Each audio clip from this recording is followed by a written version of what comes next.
చేసిన దాంట్లో అతని తప్పేమీ లేదు మామయ్య. ఆయన బామ్మగారికి ఆ బ్యాగ్ ఇస్తుంటే నేను చూశాను. చూసిన దానివి చూసినట్టుండక ఆ బ్యాగ్ అక్కడికెందుకు తీసుకొచ్చావు? అంటే అక్కడ జనం గొడవ చేస్తున్నారని తెలిసి. జనం గొడవ చేస్తారో కౌరవ్ చేస్తారో అది నీకు సంబంధం లేని విషయం. అలా అంటారేంటి మావయ్య?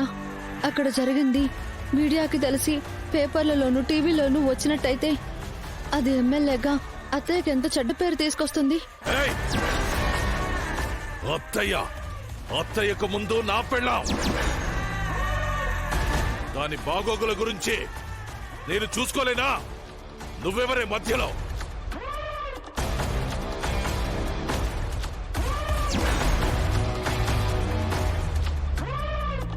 నిజంగా మీరు అత్తయ్య పేరు గౌరవం గురించి ఆలోచించుంటే ఇలా ఎందుకు చేసుండేవారు మావయ్య?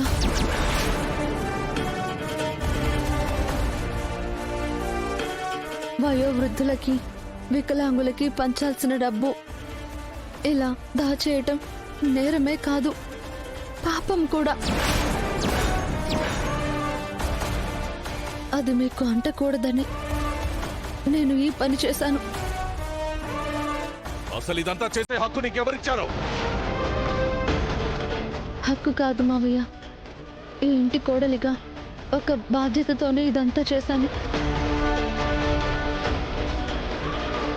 ఏమైంది తులసి? ఏంటి గొడవ?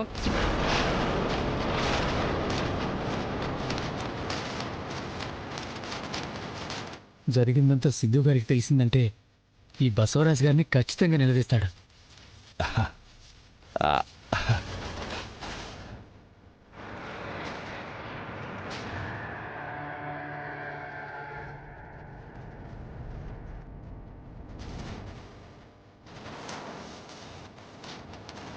ఏమైందంటే మాట్లాడరేంటి?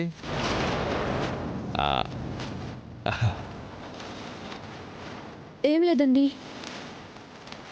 మావయ్య డబ్బు ఇంట్లో మర్చిపోవడం వల్ల అక్కడ పంచడం లేట్ అయింది కదా, దాని గురించే మాట్లాడుతున్నారు.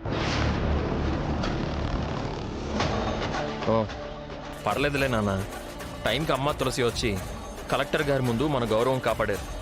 ఇంక మీరు దాని గురించి ఆలోచించకండి. అలాంటిది ఇప్పుడు చివరికి నా ప్రాణం పోయినా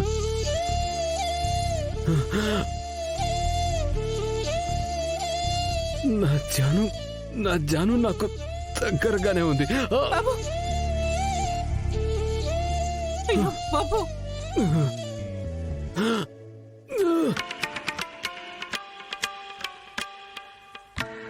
తన చేతిలో నా ప్రాణం పోయినా నాకు నాకు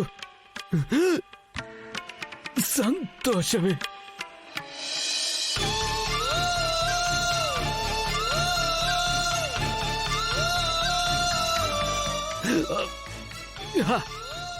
ఈ జన్మకి ఇది ఇది చాలు జాను, చాలు.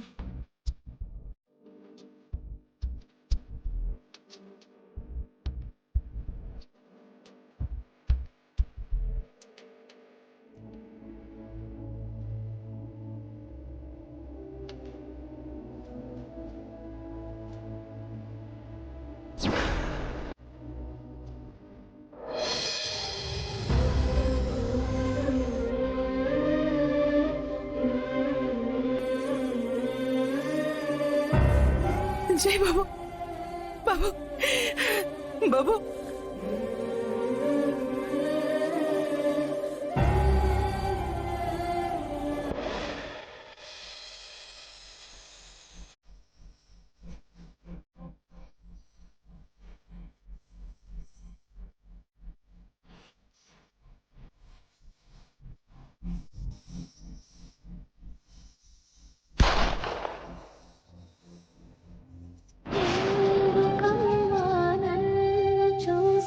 అమ్మ ప్రేమంటే ఇలా ఇలా ఉంటుందా అత్తయ్య?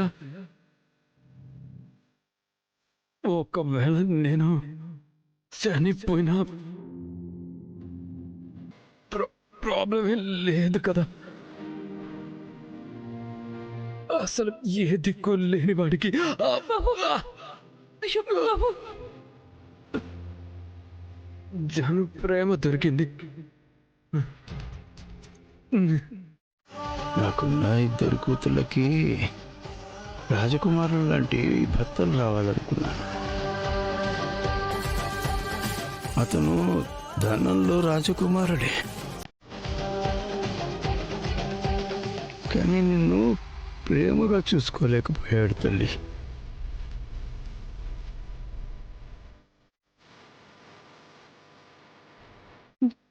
అమ్మ జాను,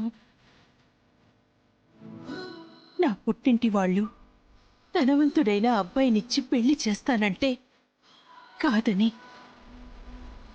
నీ నాన్న మీదున్న ప్రేమతో నమ్మకంతో బయటికొచ్చి పెళ్లి చేసుకున్నానమ్మా.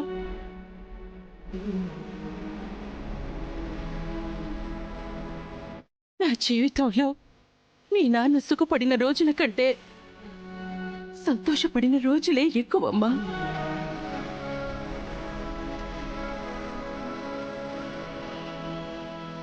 మీ నాన్న ఏ రోజు నాకు లోటు చేయ